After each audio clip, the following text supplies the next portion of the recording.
अध्याय 17।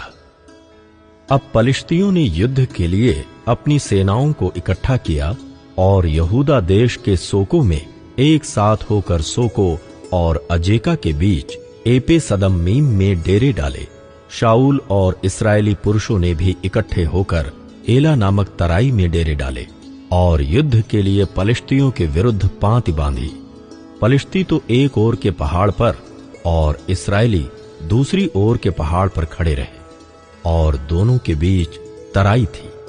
तब पलिश्तियों की छावनी में से गोलियत नामक एक वीर निकला जो गत नगर का था और उसकी लंबाई 6 हाथ 1 बित्ता थी। उसके सिर पर पीतल का टोप था और वो एक पत्तर का झिलम पहने हुए था जिसका तौल 5000 शेकेल पीतल का था। उसकी टांगों पर पीतल के कवच थे और उसके कंधों के बीच बरछी बंधी थी। उसके भाले की छड़ जुलाहे के डोंगी के समान थी और उस भाले का फल 600 शेकेल लोहे का था और बड़ी ढाल लिए हुए एक जन उसके आगे आगे चलता था।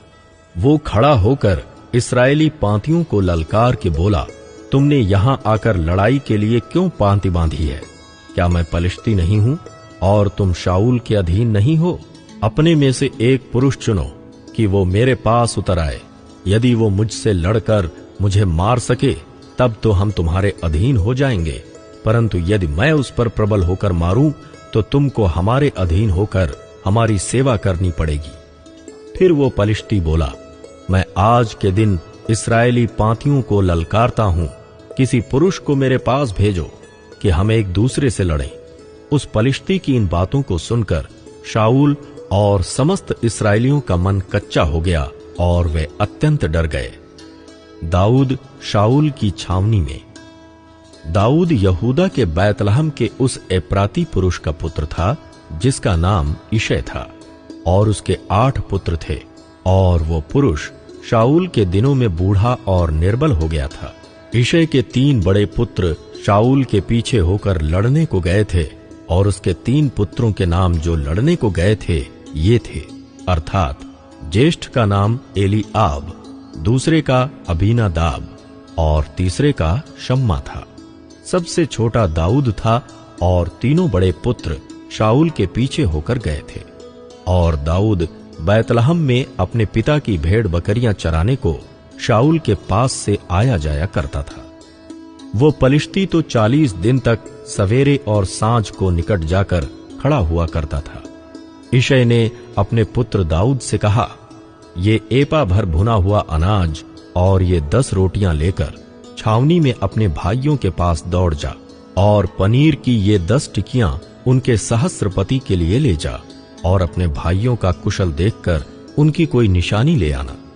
शाऊल और तेरे भाई और समस्त इस्राएली पुरुष एला नामक तराई में पलिश्तियों से लड़ रहे हैं।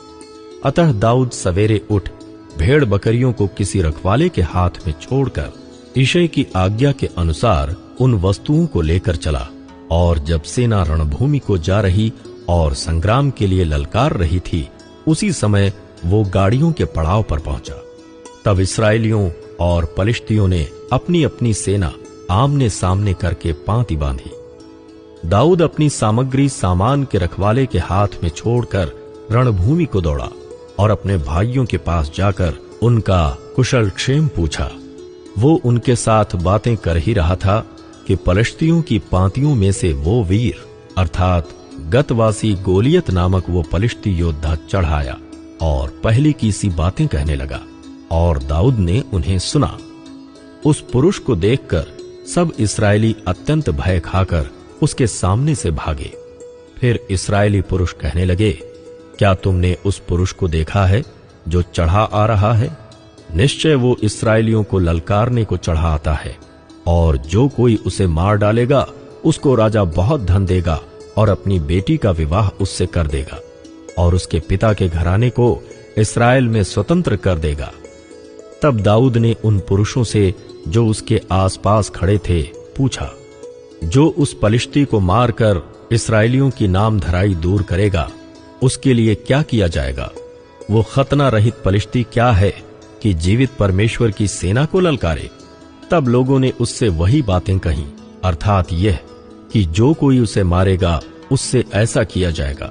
जब दाऊद उन मनुष्यों से बातें कर रहा था तब उसका बड़ा भाई एलीआब सुन रहा था, और एलीआब दाऊद से बहुत क्रोधित होकर कहने लगा, तू यहाँ क्यों आया है, और जंगल में उन थोड़ी सी भेड़ बकरियों को तू किसके पास छोड़ आया है? तेरा अभिमान और तेरे मन की बुराई मुझे मालूम है, तू तो लड़ाई देखने के लिए यहाँ आया है। दाऊद ने कहा, अब मैंने क्या किया है? वो तो निरी बात थी। तब उसने उसके पास से मुंह फेर के दूसरे के सम्मुख होकर वैसी ही बात कही, और लोगों ने उसे पहले के समान उत्तर दिया। जब दाऊद की बातों की चर्चा हुई तब शाऊल को भी सुनाई गई, और उसने उसे बुलवा भेजा। तब दाऊद ने शाऊल से कहा, किसी मनुष्य का मन उसके कारण कच्चा ना हो, तेरा दास जाकर उस पलिश्ती से लड़ेगा।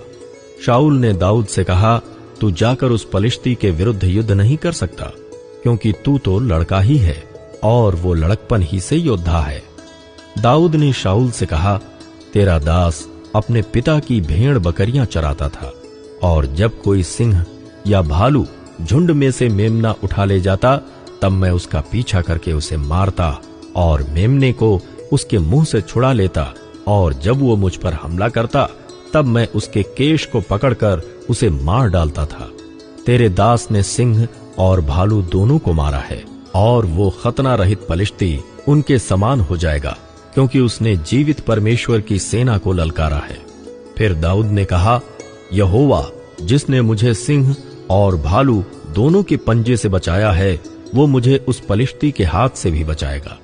शाऊल ने दाऊद से कहा, जा, यहोवा तेरे साथ रहे। तब शाऊल ने अपने वस्त्र दाऊद को पहनाए और पीतल का टोप उसके सिर पर रख दिया और झिलम उसको पहनाया। तब दाऊद ने उसकी तलवार वस्त्र के ऊपर कसी और चलने का यत्न किया। उसने तो उनको ना परखा था, इसलिए दाऊद ने शाऊल से कहा, इन्हें पहने हुए मुझसे चला नहीं जाता, क्योंकि मैंने इन्हें नहीं परखा है। और दाऊद ने उन्हें उतार दिया। तब उसने अपनी लाठी हाथ में ली और नाले में से 5 चिकने पत्थर छांटकर अपनी चरवाही की थैली अर्थात अपने झोले में रखे, और अपना गोफन हाथ में लेकर पलिश्ती के निकट गया। दाऊद ने गोलियत को मारा। पलिश्ती चलते चलते दाऊद के निकट पहुंचने लगा, और जो जन उसकी बड़ी ढाल लिए था वो उसके आगे आगे चला। जब पलिश्ती ने दृष्टि करके दाऊद को देखा तब उसे तुच्छ जाना, क्योंकि वो लड़का ही था और उसके मुख पर लाली झलकती थी और वो सुंदर था। तब पलिश्ती ने दाऊद से कहा, क्या मैं कुत्ता हूं कि तू लाठी लेकर मेरे पास आता है? तब पलिश्ती अपने देवताओं का नाम लेकर दाऊद को कोसने लगा। फिर पलिश्ती ने दाऊद से कहा, मेरे पास आ, मैं तेरा मांस आकाश के पक्षियों और वन पशुओं को दे दूंगा। दाऊद ने पलिश्ती से कहा, तू तो तलवार और भाला और सांग लिए हुए मेरे पास आता है, परंतु मैं सेनाओं की यहोवा के नाम से तेरे पास आता हूं, जो इस्राएली सेना का परमेश्वर है, और उसी को तूने ललकारा है। आज के दिन यहोवा तुझको मेरे हाथ में कर देगा, और मैं तुझको मारूंगा और तेरा सिर तेरे धड़ से अलग करूंगा। और मैं आज के दिन पलिश्ती सेना के शव आकाश के पक्षियों और पृथ्वी के जीव जंतुओं को दे दूंगा।